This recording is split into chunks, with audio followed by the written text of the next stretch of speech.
sera peut-être pas aussi bien que quand c'est fait par les professionnels. On voit que tu as le coup de main quand même. Hein. Ouais. Allez. Puisqu'il y avait des problèmes dès qu'il pleuvait, il y avait de la turbidité et tout ça. Donc on a fait plusieurs réunions avec l'ancien président Augustin Molopo, qui s'était engagé donc en 2022 d'attaquer le chantier, ce qu'il a fait. Donc on ne peut que s'en féliciter. En fait. Bon, mais bienvenue à tous. Heureux que l'usine commence à prendre forme.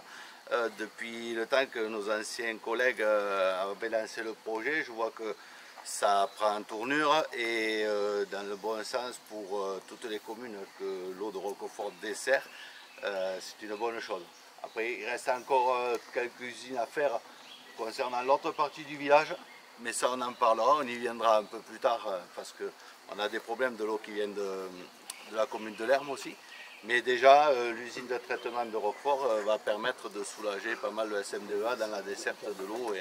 Un grand merci à vous d'être là ce matin, là, avec l'ensemble des élus de la commission de travaux, puisqu'il y a une commission de travaux derrière, et puis c'était un engagement voilà, de tenir ces commissions de travaux, et puis en même temps de venir voir soit le patrimoine, soit des travaux qui sont en cours sur les territoires. Je crois que c'est la meilleure façon d'aborder les dossiers quand vous les regardez, vous les instruisez, et pour qu'ils aboutissent rapidement, on va dire. Alors rapidement, c'est toujours le même mot.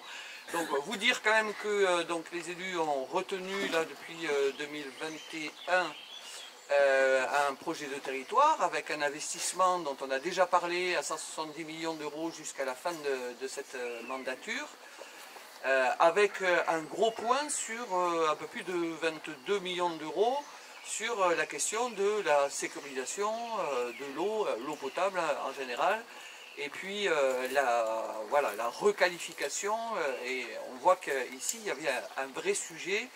Donc les dossiers d'hier sont aussi les dossiers d'aujourd'hui, et on a bien entendu continuer, on l'avait dit, dans la continuité des engagements qui avaient été pris sur le territoire. Voilà, donc voilà, SMDEA aménageur, on l'a toujours dit, et puis un acteur local incontournable, un acteur économique, puisqu'il s'appuie aussi sur ces travaux pour être un levier d'investissement utile à l'ensemble des concitoyens. Je rappelle, hein, c'est pas toujours simple.